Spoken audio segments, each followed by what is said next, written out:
소말리아가 35억 배럴의 석유를 한국에게만 쏟아붓고 있습니다. 오직 한국만이 조건 없이 우리를 도왔다. 중국은 우리의 석유만 노렸다. 미국은 테러만 신경 썼다. 러시아는 무기만 팔았다. 그런데 한국은 우리 아이들의 이름을 외워줬다. 우리를 숫자가 아닌 사람으로 본 유일한 나라였다. 절망의 땅에서 희망을 심은 한국인들, 그들의 헌신이 1,000억 달러의 경제적 보답으로 돌아온 놀라운 스토리를 지금 공개합니다. 저는 마르쿠스 벤슨입니다. 스웨덴 국제개발협력청 시다의 아프리카 지역 총괄이죠. 저는 스톡홀름 본부의 회의실에서 소말리아 현황 보고서를 검토하고 있었어요. 보고서의 한 문장이 제 눈길을 끌었습니다. 한국, 소말리아 지속 주둔 12년째. 저는 비웃음을 터뜨렸습니다. 12년이라고요? 그 지옥 같은 곳에서? 완전히 비이성적이군요. 제가 팀원들 앞에서 말했습니다. 감정에 휘둘린 원조의 전형적인 사례입니다. 우리 스웨덴이라면 절대 하지 않을 선택이에요. 사실 저에게는 확고한 원칙이 있었습니다. 국제 개발은 철저한 비용 대비 효과 분석에 기반해야 한다는 것이죠. 측정 가능한 성과, 지속 가능한 발전, 그리고 출구, 전략. 이 세 가지가 없으면 그건 원조가 아니라 낭비입니다. 제가 이렇게 확신하게 된 계기가 있었어요. 콩고 민주공화국에서의 경험이었습니다. 당시 저는 젊은 프로젝트 매니저였죠. 5천만 달러 규모의 교육 인프라 구축 사업을 맡았었습니다. 처음엔 모든 게 순조로웠어요. 학교 50개를 건설하고 교사 1,000명을 훈련시켰습니다. 현지 정부도 적극 협조했고 주민들도 환영했죠. 저는 성공을 확신했습니다. 하지만 1년 후 재방문했을 때 저는 충격을 받았습니다. 학교 건물은 대부분 방치되어 있었고 교사들은 월급을 받지 못해 떠났더군요. 더 끔찍한 건 우리가 지원한 교육 자재들이 암시장에서 팔리고 있었다는 겁니다. 그때 깨달았습니다. 감정적 접근은 결국 실패한다는 것을요. 현지인들의 눈물에 흔들려서는 안 됩니다. 냉정한 분석과 전략적 판단만이 진정한 도움이 될 수 있어요. 그런데 한국은 소말리아에 12년이나 머물고 있다고요? 보고서를 더 읽어보니 가관이었습니다. 안보 위협은 극심하고 정치 상황은 불안정하기 그지없는데 말입니다. 다른 나라들은 어떻습니까? 제가 물었습니다. 팀원이 대답했어요. 중국은 완전 철수했습니다. 석유 시추 실패 후였죠. 미국은 대사관 직원 축소, 러시아는 모든 프로젝트 중단했습니다. 그것 봐요. 저는 고개를 끄덕였습니다. 다들 합리적인 판단을 한 거죠. 그런데 한국만 남아있다? 이건 전략이 아니라 집착입니다. 더 어이없는 건 한국의 지원 내용이었어요. 도로 건설, 우물 파기, 보건소 운영, 전부 돈만 들고 성과 측정이 어려운 사업들이었습니다. 투자 수익률은 고려조차 하지 않은 것 같았어요. 아시아 국가들의 전형적인 실수입니다. 제가 결론 지었죠. 체면과 감성에 치우쳐서 합리성을 잃는 거예요. 바로 그때였습니다. 상급자가 들어와서 예상치 못한 지시를 내렸어요. 마르쿠스, 자네가 모가디슈에 가야겠네? 유엔 주도 특별 태스크포스 회의가 있어. 소말리아 재건 관련 국제협력을 논의한다고 하니 시다 대표로 참석하게. 저는 내심 짜증이 났습니다. 왜 하필 모가디슈입니까? 제네바나 나이로비에서 하면 될 것을? 모가디슈요? 정말로 소말리아 현지에서 회의를 한다는 겁니까? 저는 믿기지 않아서 다시 물었습니다. 상급자는 단호했어요. 그래, 소말리아 정부가 강력히 요청했다고 해. 현장을 직접 보고 판단해달라는 거지. 한국이 주도하는 회의라더군. 한국이 주도한다. 이 말에 저는 더욱 회의적이 되었습니다. 경제 규모로는 세계 13위, 원조 규모로는 20위권인 나라가 무슨 자격으로 국제회의를 주도한다는 걸까요? 제가 꼭 가야 합니까? 주니어 직원을 보내도. 아니야. 이번엔 각국 고위급이 참석한다고 해. 독일은 국장급, 프랑스도 마찬가지야. 스웨덴이 빠질 수 없지. 저는 마지못해 고개를 끄덕였습니다. 하지만 속으로는 시간 낭비라고 생각했어요. 이미 실패가 확정된 곳에서 무슨 재건을 논의한다는 건지. 일주일 후, 저는 에티오피아 아디스아바바를 경유해 모가디슈로 향했습니다. 비행기에서 다시 한번 자료를 검토했어요. 소말리아의 상황은 절망적이었습니다. 국내 총생산 30억 달러, 1인당 국민소득 400달러, 전 세계 최하위 수준이었죠. 문맹률 73%, 전기 보급률 5%. 이런 나라에서 무엇을 할 수 있다는 걸까요? 모가디슈 공항에 도착했을 때 첫인상은 예상대로였습니다. 낡은 터미널, 부서진 활주로, 그리고 무장한 군인들, 전형적인 실패 국가의 모습이었어요. 그런데 이상한 점이 하나 있었습니다. 공항에서 시내로 가는 도로가 놀라울 정도로 잘 정비되어 있었다는 거예요. 포장 상태도 양호했고 가로등도 제대로 작동하고 있었습니다. 이 도로는 언제 만들어진 겁니까? 제가 현재 안내인에게 물었어요. 한국 공병대가 만들었습니다.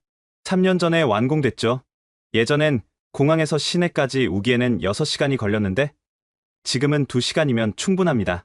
6시간에서 2시간으로 저는 잠시 계산을 해봤습니다. 시간 단축으로 인한 경제적 효과가 상당할 것 같았어요. 하지만 여전히 의문이 들었습니다. 이런 인프라 하나로 뭐가 바뀐다는 걸까요? 호텔에 도착해서 짐을 풀고 있는데 복도에서 한국어가 들렸습니다. 문을 열고 나가보니 한국 대표단이 막 도착한 모양이었어요. 그중 한 여성이 저를 보고 인사했습니다. 안녕하세요. 코이카 소말리아 사무소 부소장 강혜원입니다. 저는 형식적으로 악수했어요. 스웨덴 시다의 마르쿠스 벤슨입니다. 아, 스웨덴에서 오셨군요. 내일 회의에서 뵙겠습니다. 그런데 그녀가 잠시 망설이더니 말했습니다. 혹시 시간 되시면 오늘 저녁에 현장을 한번 보시겠어요? 회의 전에 직접 보시면 이해가 빠르실 것 같아서요. 저는 거절하려다가 잠시 생각했습니다. 어차피 할 일도 없고 그들이 자랑하고 싶은 게 뭔지 보는 것도 나쁘지 않겠다 싶었어요. 좋습니다. 몇 시에 출발합니까? 저녁 6시. 강혜원 부소장이 호텔 로비로 왔습니다. 그녀는 편안한 차림이었지만 방탄조끼를 착용하고 있었어요. 안전을 위해서 착용하셔야 합니다. 그녀가 제게도 조끼를 건넸어요. 저는 내심 한숨이 나왔습니다. 이런 위험한 곳에서 12년을 버틴다는 게 정상적인 판단일까요? 차는 모가디슈 외곽으로 향했습니다. 창밖 풍경은 예상대로였어요. 무너진 건물들, 쓰레기 더미, 그리고 텅 빈 눈빛의 사람들. 전형적인 분쟁 후 국가의 모습이었죠. 그런데 30분쯤 달렸을까요? 갑자기 풍경이 바뀌기 시작했습니다. 도로 옆에 깔끔한 건물들이 나타났고 사람들의 표정도 달라 보였어요. 여기가 문대리 지역입니다. 강혜원 부소장이 설명했어요. 한국이 집중 지원하는 모델 지역이죠. 차에서 내려 마을로 들어갔습니다. 가장 먼저 눈에 띈 건 우물이었어요. 깨끗한 물이 콸콸 쏟아지고 있었고 주민들이 줄을 서서 물을 받고 있었습니다. 이전엔 물을 구하러 왕복 8시간을 걸어야 했습니다. 한 주민이 우리를 보고 다가왔어요. 이제는 5분이면 됩니다. 덕분에 아이들이 학교에 갈 수 있게 됐어요. 학교. 그 말에 저는 콩고에서의 실패가 떠올랐습니다. 학교가 제대로 운영되고 있습니까? 직접 보시죠. 강혜원 부소장이 안내했습니다. 500m쯤 걸어가니 벽돌 건물이 나타났습니다. 단순하지만 튼튼해 보이는 구조였어요. 놀라운 건 저녁 시간인데도 불이 켜져 있었다는 겁니다. 성인문의 교실이 진행 중입니다. 그녀가 설명했어요. 낮에는 아이들이, 저녁에는 어른들이 공부하죠. 교실을 들여다보니 30여 명의 성인들이 열심히 글을 쓰고 있었습니다. 칠판 앞에는 현지인 교사가 서 있었고요. 교사는 어떻게 충원했습니까? 제가 물었어요. 처음엔 한국인 자원봉사자들이 가르쳤습니다. 하지만 지금은 우리가 양성한 현지 교사들이 맡고 있어요. 월급은 마을 협동조합에서 지급합니다. 협동조합이라고요? 저는 놀라서 다시 물었습니다. 그게 가능합니까? 이런 빈곤 지역에서? 그녀는 미소 지으며 다음 장소로 안내했습니다. 학교 뒤편에 있는 농장이었어요. 이 3,000평방미터 정도의 땅에 다양한 작물이 자라고 있었습니다. 시범 농장입니다. 한국 농업 전문가들이 현지 기후에 맞는 작물과 재배법을 개발했어요. 수확물 일부를 팔아서 그 수익으로 교사 월급을 지급하는 거죠. 저는 할 말을 잃었습니다. 이건 제가 알던 원조 방식과는 완전히 달랐어요. 단순히 돈을 주고 끝나는 게 아니라 자립할 수 있는 시스템을 만들어준 거였습니다. 다음으로 간 곳은 보건소였습니다. 깔끔한 흰색 건물에 태양광 패널이 설치되어 있었어요. 전기는 어떻게 해결했습니까? 제가 물었습니다. 태양광으로 기본 전력을 공급하고 비상시를 대비해 발전기도 있습니다. 백신 냉장고와 기본 의료 장비를 운영하는 데 충분해요. 보건소 안으로 들어가니 간호사가 아이에게 예방접종을 하고 있었습니다. 대기실에는 산모들이 앉아 있었고요. 하루 평균 환자가 몇 명입니까? 50에서 70명 정도입니다. 예전엔 가장 가까운 병원까지 이틀을 걸어가야 했어요. 많은 사람들이 가는 도중에 죽었죠. 그때 한 여성이 아기를 안고 들어왔습니다. 아기가 열이 심한 것 같았어요. 간호사가 즉시 체온을 재고 진단을 시작했습니다. 말라리아, 양성입니다. 간호사가 말했어요. 바로 치료 시작하겠습니다. 저는 놀랐습니다. 말라리아 진단 키트가 있습니까? 네. 한국에서 지원한 간이 진단 키트예요. 15분이면 결과가 나옵니다. 아기는 즉시 치료를 받기 시작했습니다. 어머니의 안도하는 표정이 인상적이었어요. 마을을 나오면서 저는 복잡한 심경이었습니다.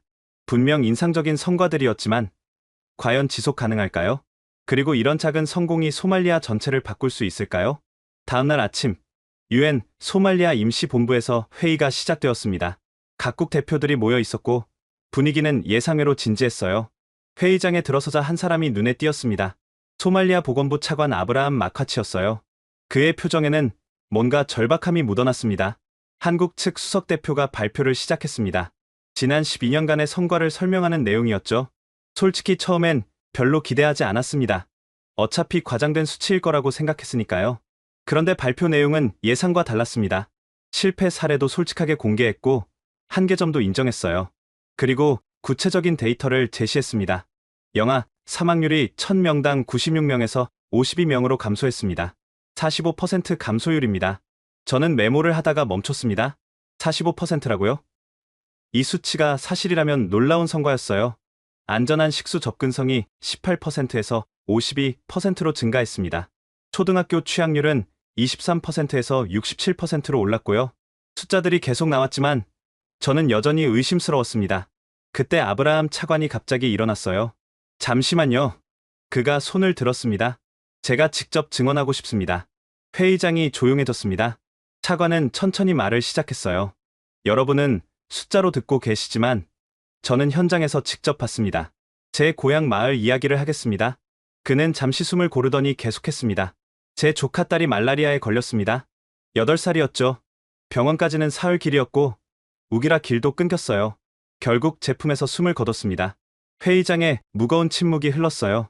그런데 작년 같은 마을에서 기적이 일어났습니다.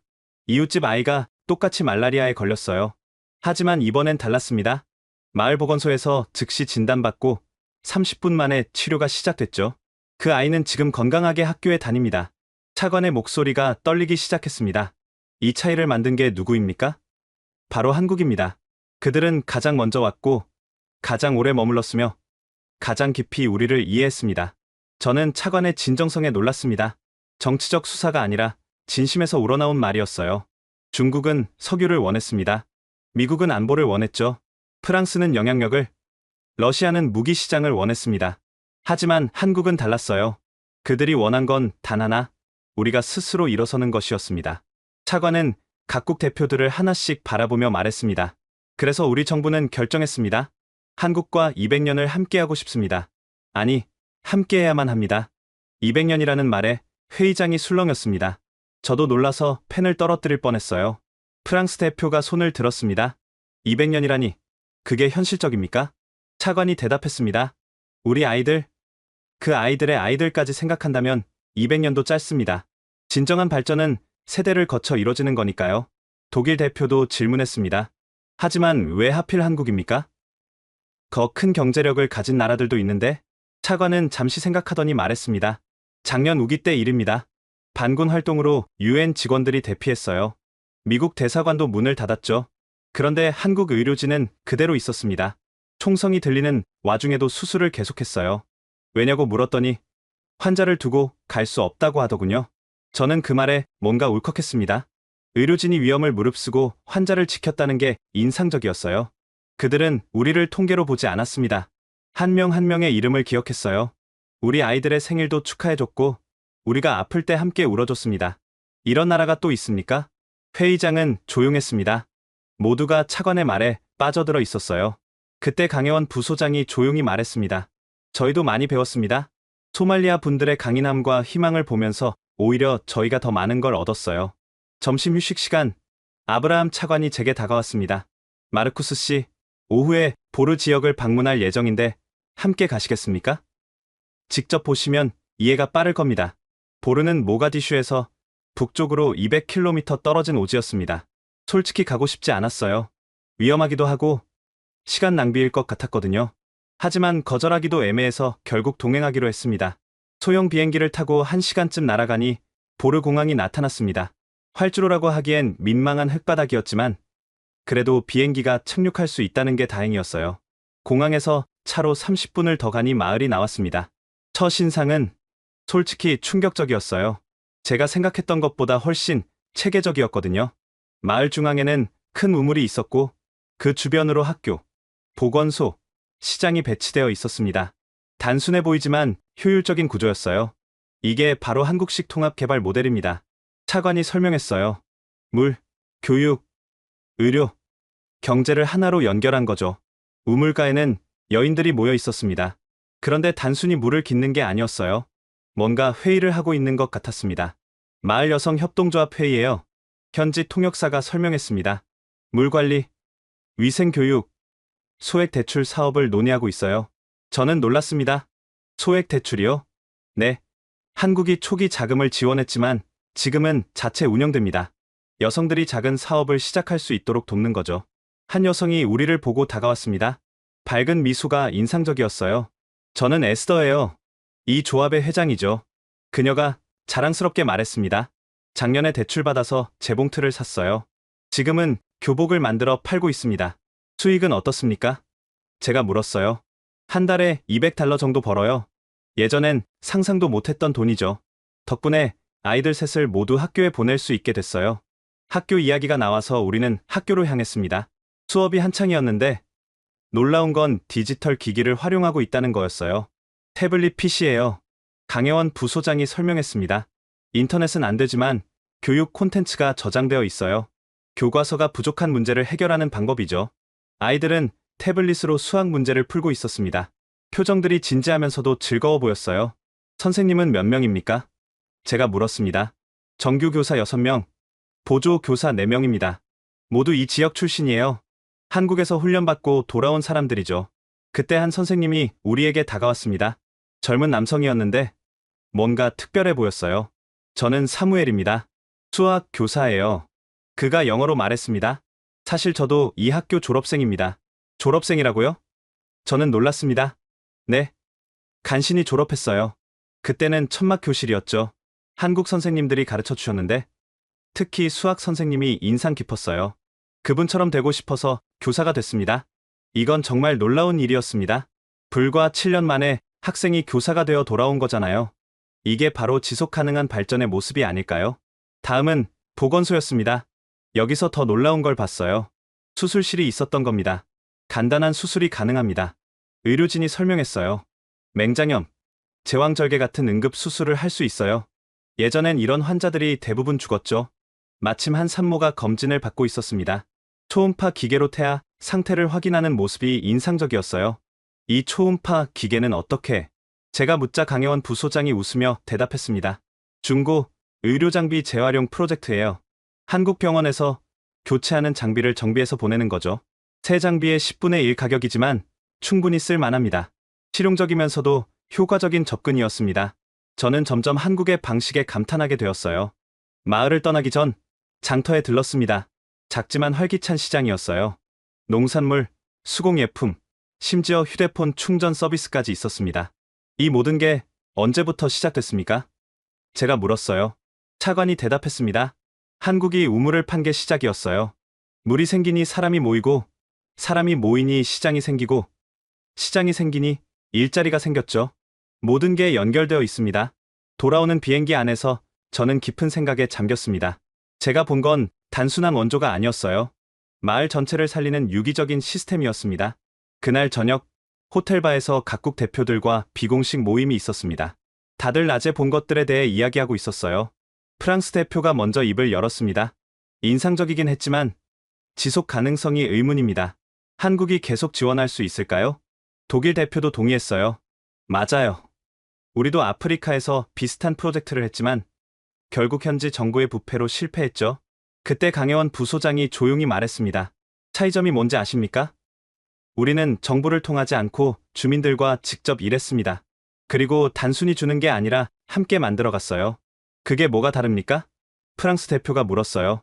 강혜원 부소장은 잠시 생각하더니 이야기를 시작했습니다. 저는 중국이 철수할 때를 기억합니다.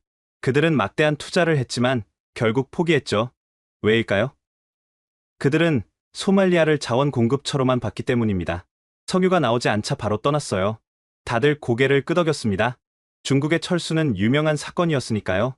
미국은 어땠습니까? 그들은 안보를 최우선으로 했죠. 테러 위협이 커지자 바로 규모를 축소했습니다. 현지인들과의 관계보다 자국민 보호가 중요했으니까요. 미국 대표가 불편한 표정을 지었지만 사실이었기에 반박하지 못했습니다. 러시아는 무기를 팔려고 했고 프랑스는 구식민지 영향력을 유지하려 했죠. 다들 자기들이 원하는 게 있었습니다. 하지만 강혜원 부소장이 우리를 둘러보며 말했습니다. 한국은 달랐습니다. 우리가 원한 건 단 하나, 친구가 되는 것이었어요. 친구라는 말에 몇몇이 코웃음을 쳤습니다. 국제 정치에서 친구란 말이 얼마나 공허한지 다들 알고 있었으니까요. 하지만 강혜원 부소장은 진지했습니다. 웃으실 수도 있어요. 하지만 이게 진실입니다. 우리는 처음부터 다르게 접근했어요. 상하 관계가 아닌 수평적 관계를 만들려고 했죠. 그때 아브라함 차관이 합류했습니다. 그는 조용히 앉더니 말했어요. 제가 증언하죠. 다른 나라 사람들은 우리를 헤이유라고 불렀습니다. 하지만 한국 사람들은 이름을 물었어요. 그리고 기억했죠. 차관은 감정이 복받쳐 오르는 듯했습니다. 제 이름은 아브라함입니다. 제 아내는 메리, 딸은 그레이스예요. 한국 의료진은 이 이름들을 모두 기억합니다. 심지어 그레이스 생일에 작은 선물을 준비하기도 했어요. 그게 뭐가 중요합니까? 프랑스 대표가 물었습니다. 차관이 대답했습니다. 당신은 통계를 봅니다. 하지만 그들은 사람을 봤어요. 그 차이가 모든 걸 바꿨습니다. 저는 그 말에 뭔가 울컥했습니다. 콩고에서 제가 놓쳤던 게 바로 그것이었어요. 저도 현지인들을 숫자로만 봤던 거죠. 또 하나 차이가 있어요. 강혜원 부소장이 말을 이었습니다. 우리는 약속을 지켰습니다. 무슨 약속이요? 독일 대표가 물었어요. 함께하겠다는 약속이요. 저희 나라에 내전이 재발했을 때 모든 외국인들이 대피했습니다. 유엔도 직원들을 철수시켰죠. 하지만 상록수부대는 남았습니다. 민간인 보호를 위해서요. 그녀의 목소리가 떨렸습니다. 그때 우리 부대원 한 명이 민간인을 구하다가 총에 맞았어요. 23살이었죠. 회의장이 조용해졌습니다. 그 장례식에 마을 사람 1000명이 왔습니다. 소말리아 전통 방식으로 사흘 밤낮을 함께 울어줬어요. 그들이 말했습니다. 이 사람은 우리 가족이다라고. 저는 숨을 죽이고 들었습니다. 그 후로 현지인들이 우리를 대하는 태도가 완전히 바뀌었어요. 진짜 가족처럼 우리를 보호하고 도와줬죠. 그래서 우리가 12년을 버틸 수 있었던 겁니다. 차관이 고개를 끄덕였습니다. 맞아요. 한국인들은 우리를 위해 피를 흘렸습니다. 그런 나라가 또 있습니까? 저는 깊이 생각에 잠겼습니다. 효율성, 전략, 투자 수익률. 제가 중요하게 여겼던 것들이 과연 진짜 중요한 것일까요? 다음날 아침, 예정에 없던 일정이 추가되었습니다. 말라위 난민 캠프 방문이었어요. 소말리아 내전을 피해 온 사람들이 임시로 거주하는 곳이었죠. 왜 난민 캠프를 가야 합니까? 저는 불평했습니다. 우리가 논의할 건 개발 협력이지 난민 문제가 아니잖아요. 강혜원 부소장이 설명했습니다. 이곳에서 한국이 어떤 존재인지 가장 잘 알 수 있을 겁니다. 난민들의 증언을 들어보세요. 캠프는 모가디슈에서 동쪽으로 50km 떨어진 곳에 있었습니다. 들어서자마자 느낀 건 절망적인 분위기였어요. 천막들이 끝없이 이어져 있었고 사람들의 표정은 어두웠습니다. 그런데 이상한 일이 벌어졌습니다. 우리 일행을 본 사람들이 갑자기 몰려들기 시작한 거예요. 한국, 한국! 그들이 외쳤습니다. 처음엔 구호물자를 달라는 줄 알았어요. 하지만 아니었습니다. 그들은 뭔가 간절히 묻고 있었습니다. 통역을 통해 알게 된 내용은 충격적이었습니다. 그들은 자기 마을에 있는 한국팀의 안부를 묻고 있었던 거예요. 한 노인이 앞으로 나왔습니다. 혹시 뚱가 마을의 박 선생님을 아십니까? 우리 손자를 가르쳤던 분인데. 다른 여성도 물었어요. 리어 지역보건소의 김 간호사님은 잘 계신가요? 제 딸을 살려준 분이에요. 강혜원 부소장은 일일이 대답하려 노력했습니다. 어떤 이름은 알고 있었고 어떤 이름은 확인이 필요했어요. 저는 이 광경을 보며 놀랐습니다. 난민이 되어서도 한국팀을 가족처럼 걱정하고 있다니. 그때 한 젊은 여성이 아이를 안고 다가왔습니다. 그녀의 이야기는 더욱 감동적이었어요. 저는 은혜예요. 이 아이 이름도 은혜죠. 한국말로 그레이스라는 뜻이래요. 왜 한국 이름을 지었습니까? 제가 물었어요. 그녀의 눈에 눈물이 고였습니다. 3년 전 제가 이 아이를 임신했을 때 남편이 내전으로 죽었어요. 절망해서 자살하려고 했죠. 그때 한국 상담사가 저를 발견했어요. 그녀는 잠시 말을 멈추고 아이를 꼭 안았습니다. 그분이 석 달 동안 매일 찾아왔어요. 밥을 해주고 이야기를 들어주고 함께 울어줬죠. 출산할 때도 옆에 있어줬어요. 그래서 아이 이름을 은혜라고 지었습니다. 그분은 지금 어디에? 강혜원 부소장이 물었어요. 작년에 한국으로 돌아가셨어요. 하지만 여전히 편지를 주고받아요. 아이 사진도 보내드리고요. 이건 단순한 원조 관계가 아니었습니다. 진짜 인간적인 유대였어요. 캠프를 더 둘러보니 놀라운 걸 발견했습니다. 난민들이 자체적으로 학교를 운영하고 있었는데 한국에서 배운 방식을 그대로 적용하고 있었어요. 우리가 떠나온 마을에서 한국 선생님들이 이렇게 가르쳤어요. 임시 교사 한 명이 설명했습니다. 교과서가 없어도 가르칠 수 있는 방법을 배웠죠. 아이들은 땅바닥에 막대기로 글자를 쓰고 있었습니다. 열악한 환경이었지만 배움에 대한 열정은 뜨거웠어요. 왜 이렇게까지 공부하려고 합니까? 제가 물었어요. 한 소년이 대답했습니다. 한국 선생님이 말했어요. 지식은 아무도 빼앗을 수 없는 재산이라고. 언젠가 마을로 돌아가면 배운 걸로 나라를 다시 세울 거예요. 이 말을 듣고 저는 깊이 감동했습니다. 절망적인 상황에서도 희망을 잃지 않는 이유가 교육이었던 거예요. 캠프 한쪽에서는 여성들이 모여 뭔가를 만들고 있었습니다. 가까이 가보니 전통 수공예품이었어요. 이것도 한국에서 배웠어요. 한 여성이 말했습니다. 기술을 가르쳐주고 팔로도 연결해줬죠. 덕분에 캠프에서도 작은 수입이 생겼어요. 제품을 살펴보니 꽤 훌륭했습니다. 단순한 자선이 아니라 자립을 돕는 방식이었어요. 캠프를 떠나기 전 놀라운 장면을 목격했습니다. 난민 대표들이 모여서 회의를 하고 있었는데 안건이 특별했어요. 우리가 마을로 돌아가면 한국처럼 해보자. 한 대표가 말했습니다. 우물부터 시작해서 학교, 보건소를 하나씩 만들어가는 거야. 다른 대표가 덧붙였습니다. 맞아. 한국이 우리에게 보여준 것처럼 우리도 할 수 있어. 서로 돕고 함께 일어서는 거지. 저는 이 대화를 들으며 깨달았습니다. 한국이 남긴 건 단순한 시설이 아니었어요. 희망과 방법, 그리고 할 수 있다는 믿음이었습니다. 돌아오는 길에 저는 강혜원 부소장에게 물었습니다. 이 모든 관계를 어떻게 유지합니까? 인력도 예산도 한정적일 텐데. 그녀는 미소 지으며 대답했습니다. 비결은 없어요. 그저 진심으로 대하는 것뿐이죠. 한 번 맺은 인연을 소중히 여기고 약속을 지키려고 노력해요. 하지만 효율적이지 않잖습니까? 제가 지적했어요. 효율성이 전부는 아니에요. 그녀가 대답했습니다. 때로는 비효율적으로 보이는 것이 가장 효과적일 수 있죠. 신뢰처럼요. 그날 오후 갑작스러운 무선 연락이 왔습니다. 보르 지역에서 산모가 위급하다는 내용이었어요. 태아가 거꾸로 있어서 제왕절개가 필요한데 현지 보건소에서는 수술이 불가능하다는 거였죠. 모가디슈 병원까지 후송해야 합니다. 의료팀 책임자가 말했습니다. 하지만 문제가 있어요. 가는 길에 반군 검문소가 있다는 정보가 들어왔습니다. 회의실에 긴장감이 돌았습니다. 반군은 예측할 수 없는 존재였으니까요. 다른 길은 없습니까? 누군가 물었어요. 우회하면 6시간이 더 걸립니다. 산모가 버티지 못할 거예요. 그때 강혜원 부소장이 일어났습니다. 제가 가겠습니다. 반군 지역을 여러 번 통과해봤으니까요. 위험합니다. 차관이 말렸어요. 특히 외국인은 더 위험해요. 하지만 그녀는 단호했습니다. 산모와 아기의 생명이 걸려 있어요. 가만히 있을 수 없습니다. 결국 의료팀과 호위 병력이 출발하기로 했습니다. 저도 충동적으로 따라가겠다고 했어요. 왜 그랬는지 지금도 잘 모르겠습니다. 구급차는 빠르게 보르를 향해 달렸습니다. 차 안에는 의료진 2명, 운전사, 그리고 무장 경호원 2이 있었어요. 긴장감이 감돌았습니다. 1시간쯤 달렸을까요? 갑자기 앞에 무장한 사람들이 나타났습니다. 반군 검문소였어요. 차에서 내리지 마세요. 경호원이 낮은 목소리로 말했습니다. 제가 먼저 나가서 대화해 보겠습니다. 경호원이 천천히 차에서 내렸습니다. 반군들은 총을 겨누고 있었어요. 숨이 막힐 것 같은 순간이었습니다. 그런데 놀라운 일이 벌어졌습니다.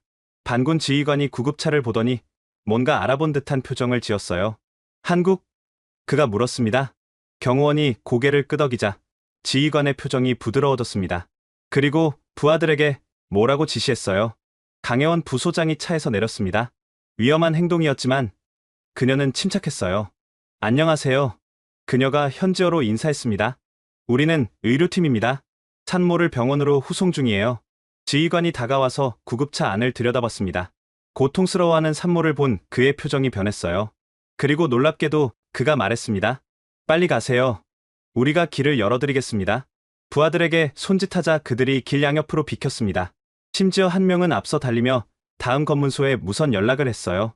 차가 다시 달리기 시작했을 때 저는 강혜원 부소장에게 물었습니다. 도대체 무슨 일입니까? 왜 그들이? 그녀가 설명했습니다.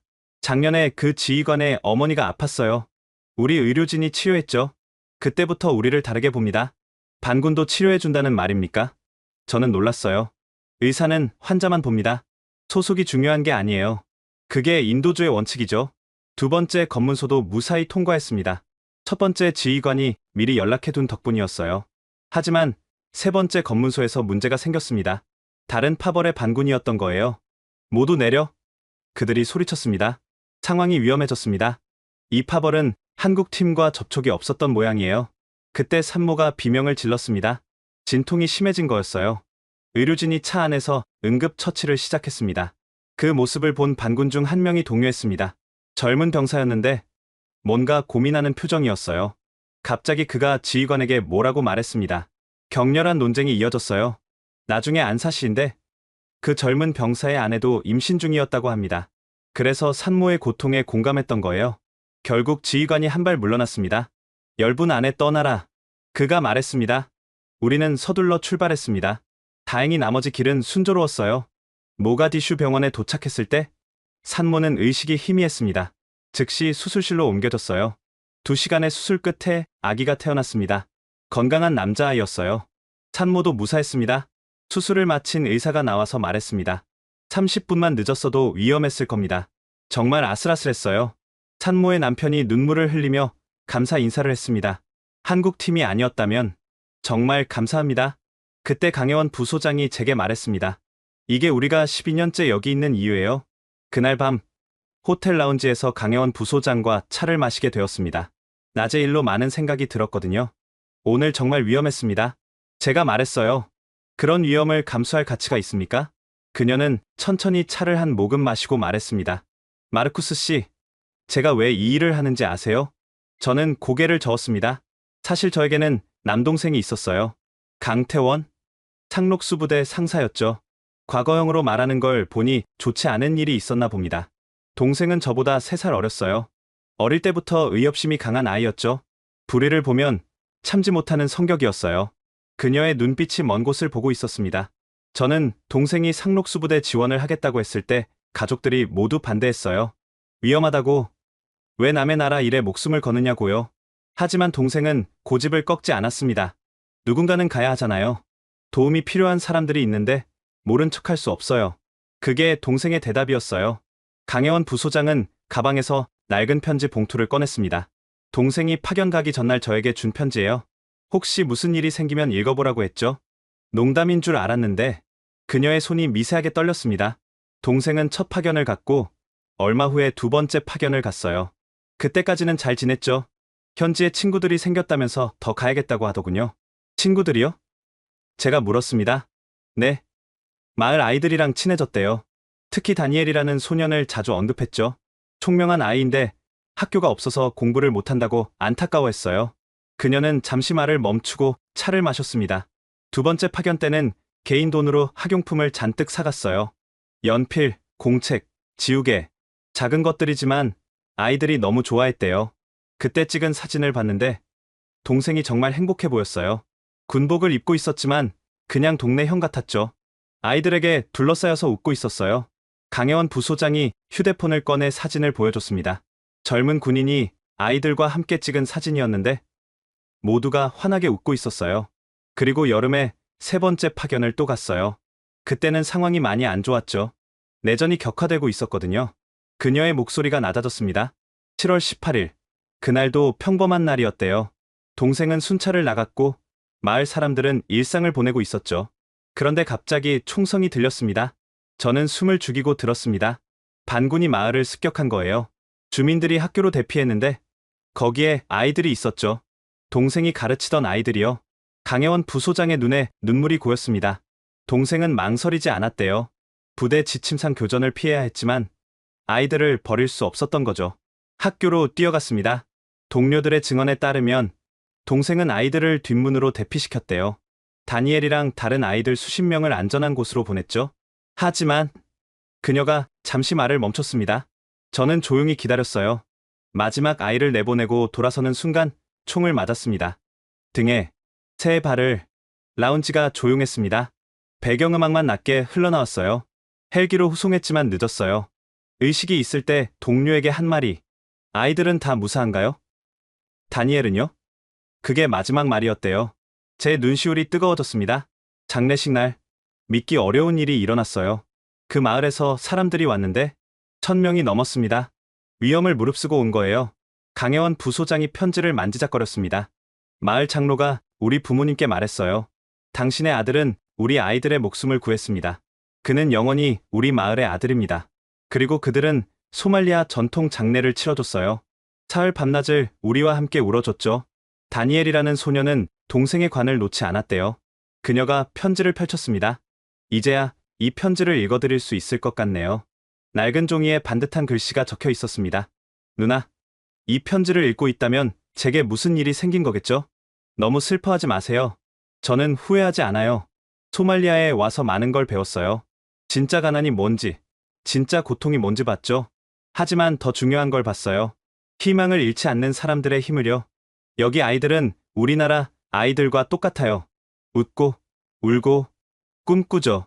단지 기회가 없을 뿐이에요. 누군가는 그 기회를 만들어줘야 하지 않을까요? 제가 지킨 것이 있다면 그건 생명이 아니라 희망이었으면 좋겠어요. 이 아이들이 자라서 자기 나라를 다시 세울 수 있도록 그 희망의 씨앗이 되고 싶었어요. 누나도 알죠?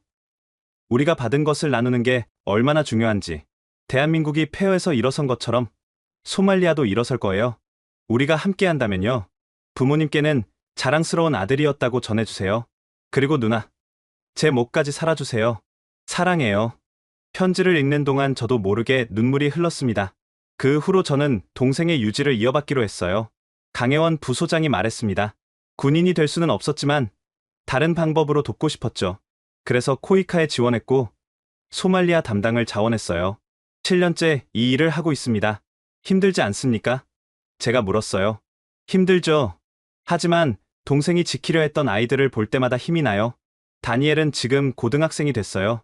의사가 되고 싶대요. 그녀는 미소 지었습니다. 동생이 심은 희망의 씨앗이 자라고 있는 거죠. 그걸 보면 동생도 기뻐할 거예요. 저는 할 말을 잃었습니다. 이런 개인적인 희생과 헌신이 한국의 소말리아 활동 뒤에 있었다니. 그래서 우리는 떠날 수 없어요. 강혜원 부소장이 마지막으로 말했습니다.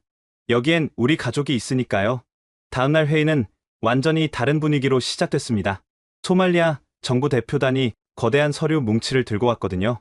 오늘 우리는 역사적인 제안을 하려고 합니다. 아브라함 차관이 일어서며 말했습니다. 프로젝터에 띄워진 첫 슬라이드를 보고 모두가 숨을 죽였습니다. 소말리아 한국 100년 파트너십 1000억 달러 프로젝트라는 제목이었어요. 1000억 달러요? 프랑스 대표가 놀라서 물었습니다. 그게 현실적입니까? 차관이 차분히 설명했습니다. 이건 단순한 원조 요청이 아닙니다. 상호 이익을 위한 장기 투자 제안이에요. 다음 슬라이드가 나왔습니다. 소말리아의 자원 현황이었죠. 우리나라엔 확인된 석유 매장량만 35억 배럴입니다. 구리, 금, 다이아몬드도 상당량 매장되어 있고요. 하지만 우리에겐 이걸 개발할 기술과 자본이 없습니다. 그래서 한국과 손을 잡고 싶은 겁니다. 하지만 과거처럼 자원만 가져가는 방식이 아니에요. 진정한 동반 성장을 원합니다. 구체적인 내용이 공개되었습니다. 7개 핵심 분야에 대한 포괄적 협력이었어요. 첫째, 에너지 분야, 석유 개발뿐 아니라 정유시설 건설, 현지 기술자 양성까지 포함되어 있었습니다. 우리는 원유를 팔기만 하는 나라가 되고 싶지 않습니다. 차관이 강조했습니다. 가공하고, 유통하고, 이익을 창출하는 전 과정을 배우고 싶어요. 둘째, 인프라 구축, 도로, 철도, 항만, 공항 건설 계획이었습니다. 한국은 한강의 기적을 이뤘죠. 그 경험을 우리와 나눠주길 바랍니다. 나일강의 기적을 함께 만들어요. 셋째, 농업 현대화.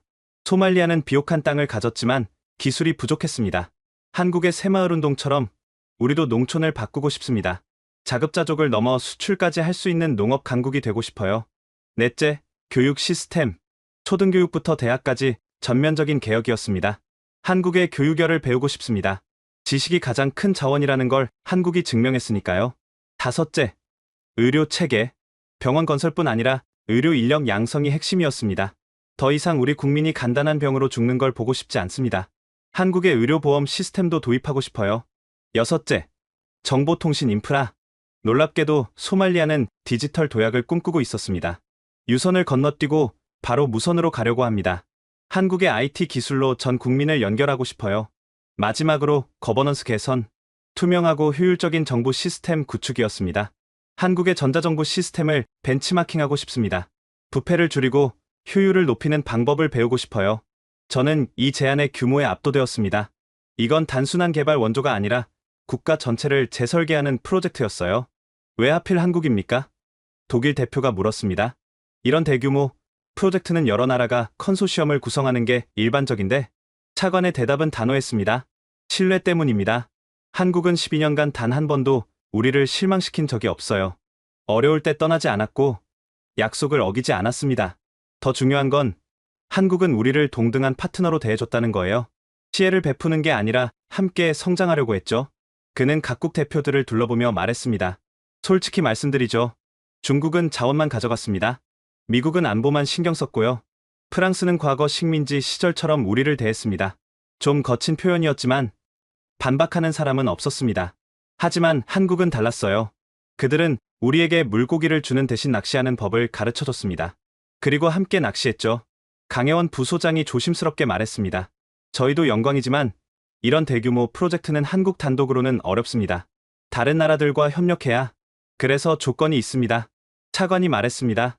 한국이 주도하되 다른 나라들도 참여할 수 있습니다. 단, 한국의 철학을 따라야 해요. 한국의 철학이라면? 제가 물었습니다. 함께 성장하는 것, 일방적 지원이 아닌 상호 발전, 그리고 무엇보다 사람을 중심에 두는 것. 회의장이 술렁거렸습니다. 모두가 이 제안의 의미를 파악하려 애쓰고 있었어요. 저는 깊이 생각했습니다. 이건 단순한 개발 프로젝트가 아니었어요. 국제협력의 새로운 모델을 만드는 일이었습니다. 점심시간, 각국 대표들은 소그룹으로 모여 열띤 토론을 벌였습니다. 저는 유럽 국가 대표들과 함께였어요. 솔직히 충격적입니다. 독일 대표가 말했습니다. 한국이 이런 신뢰를 얻었다니. 프랑스 대표는 불편한 표정이었습니다. 우리가 뭔가 놓친 게 있는 것 같군요. 그때 네덜란드 대표가 의미심장한 말을 했습니다. 어쩌면 우리가 개발 협력을 너무 비즈니스로만 봤는지도 모릅니다. 한국은 관계를 먼저 생각한 것 같은데. 저는 지난 며칠간 본 것들을 떠올렸습니다. 난민들이 한국팀 이름을 기억하는 모습, 반군조차 길을 열어준 일, 강혜원 부소장 동생의 희생. 우리도 변해야 할 것 같습니다. 제가 말했습니다. 효율성도 중요하지만 진정성이 더 중요할 수도 있어요. 오후 회의가 재개되자 분위기가 달라져 있었습니다. 각국 대표들의 표정이 진지해졌어요. 저는 손을 들고 발언권을 얻었습니다. 스웨덴을 대표해서 말씀드립니다. 우리는 그동안 개발 협력에서 효율성과 측정 가능한 성과만을 추구했습니다. 회의장이 조용해졌습니다. 하지만 이번에 소말리아에서 본 것은 우리의 접근 방식을 재고하게 만들었습니다. 한국이 보여준 것은 단순한 원조가 아니라 진정한 파트너십이었습니다. 저는 강혜원 부소장을 바라보며 계속했습니다. 특히 인상 깊었던 것은 지속성입니다. 12년간 한결같이 함께한다는 것. 그것이 얼마나 큰 의미인지 깨달았습니다. 따라서 스웨덴은 이 프로젝트에 참여하고 싶습니다. 한국의 리더십을 인정하고 새로운 방식을 배우고자 합니다. 제 발언이 끝나자 다른 나라들도 연이어 입장을 밝혔습니다. 독일 대표가 일어났습니다. 독일도 참여하겠습니다. 특히 기술 교육과 직업훈련 분야에서 협력하고 싶습니다. 네덜란드도 가세했습니다. 수자원 관리와 농업 분야에서 우리의 경험을 공유하겠습니다. 놀랍게도 프랑스까지 태도를 바꿨습니다. 과거의 실수를 인정합니다. 새로운 방식으로 다시 시작하고 싶습니다. 미국 대표는 좀 더 신중했지만 긍정적이었습니다. 안보와 거버넌스 분야에서 협력할 용의가 있습니다. 단, 투명성이 보장되어야 합니다. 일본 대표도 손을 들었습니다. 인프라 건설에서 우리의 기술을 제공하겠습니다. 한국과 함께라면 좋은 시너지를 낼 수 있을 것 같습니다. 이런 반응에 아브라함 차관은 감격스러워했습니다. 믿을 수 없습니다. 이렇게 많은 나라가 우리와 함께하겠다니. 강혜원 부소장이 일어서서 말했습니다. 이제 구체적인 협력 방안을 논의해야 합니다. 한국이 전체 조정 역할을 맡되 각국이 전문 분야를 담당하는 방식은 어떨까요? 다음 2시간 동안 열띤 논의가 이어졌습니다. 점차 윤곽이 잡혀갔어요.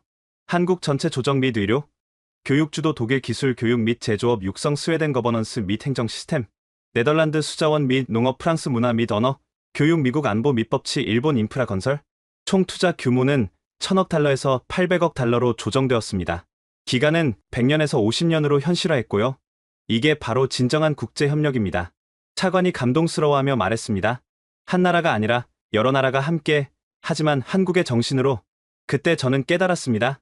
한국이 만든 건 단순한 신뢰가 아니었어요. 국제협력의 새로운 패러다임이었습니다.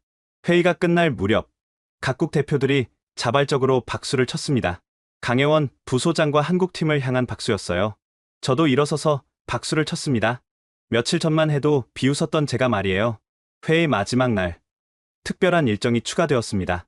한국이 지원한 교육 프로그램 졸업생들을 만나는 시간이었어요. 모가디슈 시내의 한 컨퍼런스홀에 젊은이들이 모여 있었습니다. 놀랍게도 200명이 넘었어요. 이들은 지난 10년간 한국의 교육 지원을 받은 청년들입니다. 강혜원 부소장이 소개했습니다. 이제 이들이 소말리아의 미래를 이끌어갈 거예요. 첫 번째 발표자는 25살의 청년 의사였습니다. 저는 조셉입니다. 옛날에 한국 의료진에게 은혜를 입었습니다. 그때 저는 말라리아로 죽어가고 있었죠. 그는 잠시 감정을 추스르고 계속했습니다. 한국 의사 선생님이 저를 살려주셨어요. 그리고 말씀하셨죠. 너도 의사가 되어서 다른 사람을 살릴 수 있어. 그 말이 제 인생을 바꿨습니다. 조셉은 한국 장학금으로 우간다에서 의대를 졸업했다고 했습니다. 그리고 소말리아로 돌아와 의료 봉사를 하고 있었어요. 지금까지 3,000명이 넘는 환자를 치료했습니다. 제가 받은 것을 돌려주고 있는 거죠. 다음은 여성 엔지니어였습니다. 저는 그레이스예요. 한국 공병대가 우리 마을에 다리를 놓을 때 저는 12살이었어요. 여자가 어떻게 다리를 만드냐고 했더니 한국 여성 장교님이 말씀하셨죠. 한국에서는 여자도 뭐든 할 수 있어. 그녀는 토목공학을 공부했고 지금은 정부에서 인프라 프로젝트를 담당하고 있었습니다. 제가 설계한 도로로 구급차가 달립니다. 그때마다 그 장교님 생각이 나요. 청년들의 발표가 이어졌습니다. 교사, 간호사, 농업 전문가, IT 개발자, 다양한 분야에서 일하고 있었어요. 특히 인상 깊었던 건 사무엘이라는 청년이었습니다. 저는 강태원 상사님께 수학을 배웠어요. 그분은 우리를 지키다가 돌아가셨죠. 회의장이 숙연해졌습니다. 강혜원 부소장의 눈에 눈물이 맺혔어요. 상사님이 가르쳐준 건 수학만이 아니었어요. 희망을 잃지 않는 법, 어려운 사람을 돕는 법, 그리고 용기를 내는 법이었죠. 사무엘은 지금 고등학교 수학 교사가 되어 500명이 넘는 학생을 가르치고 있었습니다. 제 학생 중에 의대 진학생이 5명, 공대 진학생이 8명 있어요. 그들이 또 다른 사람들을 가르칠 거예요. 상사님이 심은 씨앗이 계속 자라는 거죠. 청년들의 이야기를 들으며 저는 깊은 감동을 받았습니다. 이들이 바로 살아있는 증거였어요. 한국식 개발 협력이 만든 진짜 변화의 증거. 질의응답 시간에 독일 대표가 물었습니다. 여러분이 받은 교육에서 가장 중요했던 건 무엇입니까? 한 청년이 대답했습니다. 지식도 중요했지만 더 중요한 건 마음이었어요. 한국 선생님들은 우리를 진심으로 믿어줬어요. 우리도 할 수 있다고, 우리나라도 발전할 수 있다고. 프랑스 대표가 물었습니다. 앞으로의 계획은 무엇입니까? 여러 청년이 동시에 대답했습니다. 우리가 배운 것을 더 많은 사람에게 전하는 거예요. 더 많은 아이들이 교육받을 수 있도록 돕고 싶어요. 언젠가 우리도 다른 나라를 도울 수 있기를 바라요. 그때 조셉이 일어서서 말했습니다. 저희가 준비한 게 있습니다. 청년들이 앞으로 나와 합창을 시작했습니다. 놀랍게도 한국 노래였어요. 고향의 봄이었죠. 나의 살던 고향은 꽃피는 산골. 발음은 서툴렀지만 진심이 담겨 있었습니다. 강혜원 부소장은 참지 못하고 눈물을 흘렸어요. 노래가 끝나고 조셉이 말했습니다. 한국은 우리에게 봄을 가져다 줬어요. 이제 우리가 그 봄을 소말리아 전체에 퍼뜨릴 거예요. 청년들과의 만남을 마치고 나오면서 저는 확신했습니다. 소말리아의 미래는 밝다고. 이런 청년들이 있는 한, 그리고 한국이 한 일의 진정한 가치를 깨달았습니다. 건물이나 도로가 아니라 사람을 키운 것. 그것이 가장 지속 가능한 발전이었어요. 이틀 후 모가디슈의 정부 청사에서 역사적인 조인식이 열렸습니다. 소말리아 재건을 위한 국제협력 협정 서명식이었죠. 소말리아 대통령이 직접 참석했고 각국 대표들도 본국에서 급히 날아온 고위 인사들로 교체되었습니다. 그만큼 중요한 행사였어요. 행사장은 간소했지만 의미가 깊었습니다. 소말리아 전통 문양으로 장식되어 있었고 한쪽 벽에는 지난 12년간의 협력 사진들이 걸려 있었어요. 특히 눈에 띄는 사진이 있었습니다. 한국 군인들과 소말리아 아이들이 함께 웃고 있는 사진이었죠. 그 속에 강태원 상사의 모습도 보였습니다. 서명식이 시작되기 전 소말리아 대통령이 연설을 했습니다. 오늘은 우리나라 역사의 새로운 장을 여는 날입니다. 절망의 땅이었던 이곳에 희망의 싹이 트고 있습니다. 대통령은 각국 대표들을 바라보며 말했습니다. 특별히 대한민국에 감사드립니다. 가장 어두운 시절에도 우리와 함께해준 진정한 친구입니다. 그리고 놀라운 발표를 했습니다. 우리 정부는 오늘부로 한국 우호 기념일을 제정합니다. 매년 7월 18일 우리를 위해 목숨을 바친 강태원 상사를 기리는 날입니다. 강혜원 부소장이 놀라서 입을 가렸습니다. 이건 예상하지 못한 일이었어요. 대통령이 계속했습니다. 그리고 모가디슈에 한국평화공원을 조성할 것입니다. 우리의 우정을 영원히 기억하기 위해서요. 이어서 본격적인 서명이 시작되었습니다. 총 8개국이 참여하는 대규모 협정이었죠. 한국 대표가 먼저 서명했습니다. 이어서 소말리아, 스웨덴, 독일, 네덜란드, 프랑스, 미국, 일본 순으로 서명이 이어졌어요. 제가 스웨덴을 대표해 서명할 때 손이 떨렸습니다. 이 서명이 단순한 문서가 아니라 새로운 시대의 시작이라는 걸 알았으니까요. 모든 서명이 끝나자 박수가 터져 나왔습니다. 역사적인 순간이었어요. 그때 아브라함 차관이 마이크를 잡았습니다. 잠시만 시간을 주십시오. 우리 국민을 대표해서 한 말씀 드리고 싶습니다. 차관은 감정이 북받친 목소리로 말했습니다. 12년 전 우리는 세계에서 가장 젊은 나라였지만 가장 희망 없는 나라였습니다. 태어나자마자 내전에 휩싸였고 세계는 우리를 포기했죠. 하지만 한국은 달랐습니다. 그들은 와서 물었어요. 무엇이 필요하세요? 어떻게 도와드릴까요? 명령하지 않고 물었습니다. 차관은 각국 대표들을 둘러보았습니다. 그리고 그들은 약속을 지켰어요. 비가 와도, 총성이 들려도, 위험이 닥쳐도 떠나지 않았습니다. 심지어 목숨을 바치기도 했죠. 강혜원 부소장이 고개를 숙였습니다. 오늘 여러분이 서명한 것은 단순한 개발 협력이 아닙니다. 이것은 신뢰의 증거이고 희망의 약속입니다. 차관은 목소리를 높였습니다. 우리는 약속합니다. 언젠가 우리도 누군가를 도울 수 있는 나라가 되겠다고. 받은 사랑을 나눌 수 있는 나라가 되겠다고. 그리고 그때 우리는 말할 겁니다. 이것은 한국에서 배운 것이다. 함께 사는 법을 그들이 가르쳐줬다고. 연설이 끝나자 기립박수가 이어졌습니다. 많은 사람들이 눈물을 흘렸어요. 저도 마찬가지였습니다. 공식 행사가 끝나고 리셉션이 이어졌습니다. 소말리아 전통 음식과 한국 음식이 함께 준비되어 있었어요. 저는 강혜원 부소장에게 다가가 말했습니다. 정말 대단한 일을 해내셨습니다. 당신과 당신의 동생, 그리고 모든 한국 분들이요. 그녀는 겸손하게 웃었습니다. 우리는 그저 친구가 되려고 했을 뿐이에요. 진짜 대단한 건 소말리아 사람들이죠. 그들이 희망을 잃지 않았으니까요. 그때 다니엘이라는 청년이 다가왔습니다. 강태원 상사가 구했다는 그 소년이 이제 대학생이 되어 있었어요. 유나. 그가 강혜원 부소장을 불렀습니다. 형이 하늘에서 기뻐하실 거예요. 형이 꿈꾸던 소말리아가 되어가고 있으니까요. 강혜원 부소장이 다니엘을 안아주었습니다. 그 모습을 보며 저는 생각했어요. 이것이 진정한 국제협력의 모습이라고. 조인식 다음 날 마지막 일정이 있었습니다. 소말리아 청년 대표들과의 간담회였어요. 약 50명의 청년들이 모였습니다. 대학생, 젊은 공무원, 교사, 의료진 등 다양한 분야의 미래 리더들이었죠. 간담회는 한 청년의 질문으로 시작되었습니다. 선진국이 되면 꼭 다른 나라를 도와야 하나요? 흥미로운 질문이었습니다.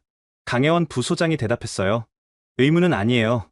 하지만 한국은 도움을 받았던 나라로서 그 은혜를 잊지 않으려고 해요. 나눔의 기쁨도 알게 되었고요. 다른 청년이 물었습니다.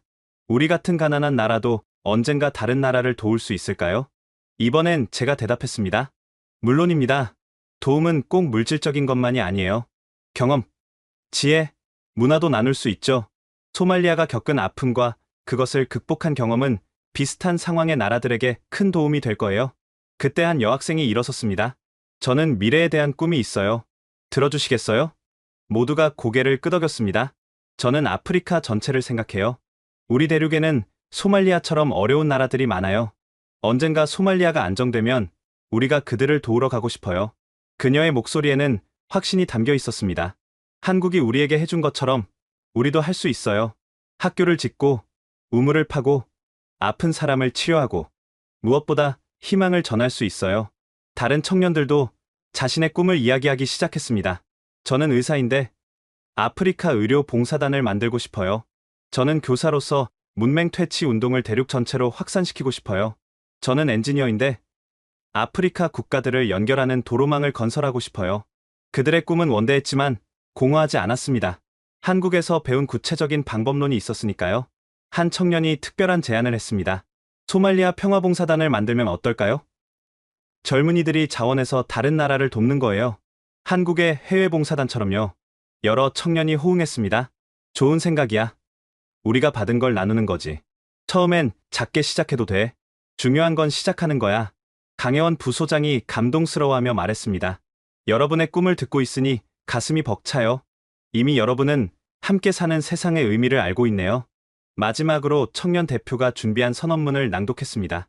우리 소말리아 청년들은 선언합니다. 우리는 절망의 땅에서 태어났지만 희망의 씨앗을 품고 있습니다. 우리는 도움을 받았지만 이제 도움을 줄 준비를 하고 있습니다. 우리는 가난하지만 나눌 마음은 부유합니다.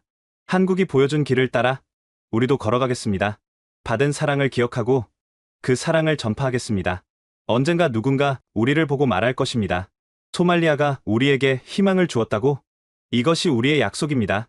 선언문 낭독이 끝나자 모든 청년이 일어나 박수를 쳤습니다. 저는 그 순간 확신했습니다. 소말리아의 미래는 밝다고, 그리고 그들이 정말로 다른 나라를 도울 날이 올 거라고. 나눔의 선순환, 그것이 한국이 시작한 일의 진정한 가치였습니다. 스톡홀름으로 돌아가는 비행기 안에서 저는 지난 일주일을 되돌아봤습니다. 제 인생에서 가장 충격적이고 감동적인 시간이었어요. 소말리아에 가기 전에 저는 어땠을까요? 효율성에 매몰되어 있었고 숫자로만 세상을 봤습니다.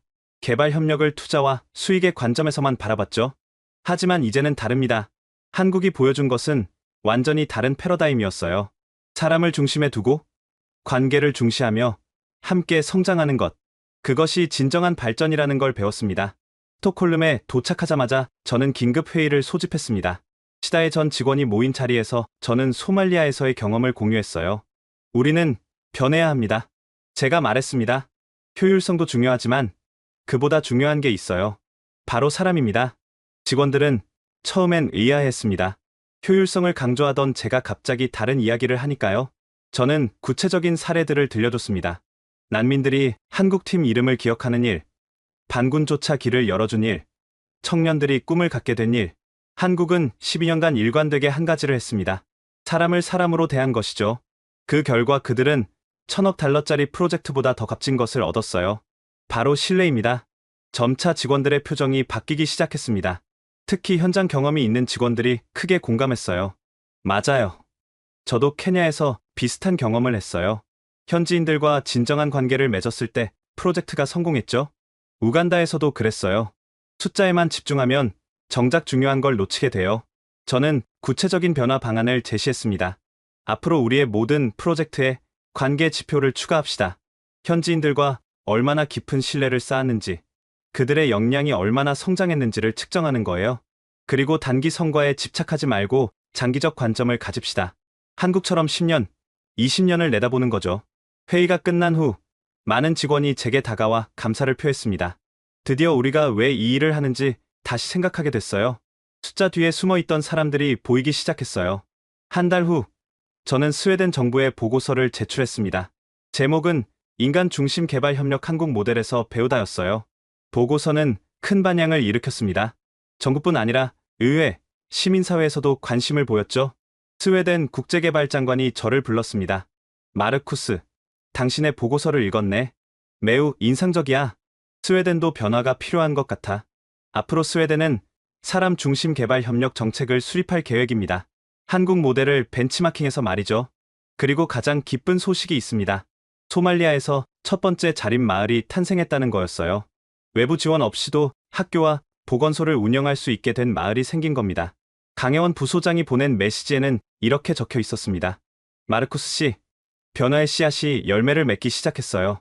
이제 시작일 뿐이지만 희망이 보입니다. 저는 답장을 보냈습니다. 당신들이 심은 씨앗이 이제 전 세계로 퍼져나가고 있습니다. 함께 사는 세상, 그 꿈이 현실이 되고 있어요. 창밖을 보니 스톡홀름의 하늘이 맑았습니다. 마치 소말리아의 미래처럼, 그리고 우리 모두의 미래처럼 밝고 희망적이었어요. 지금까지 마르쿠스 벤슨이 직접 경험한 소말리아와 한국의 특별한 이야기 어떠셨나요? 절망의 땅에서 피어난 희망, 그리고 진정한 국제 협력의 의미를 함께 느끼셨기를 바랍니다. 한국인으로서 자부심을 느끼셨다면 좋아요와 구독 부탁드립니다. 그리고 이 감동적인 이야기를 더 많은 분들이 알 수 있도록 공유해주세요. 세상을 바꾸는 건 거창한 일이 아니라 작은 나눔에서 시작된다는 걸 함께 전파해주세요. 감사합니다.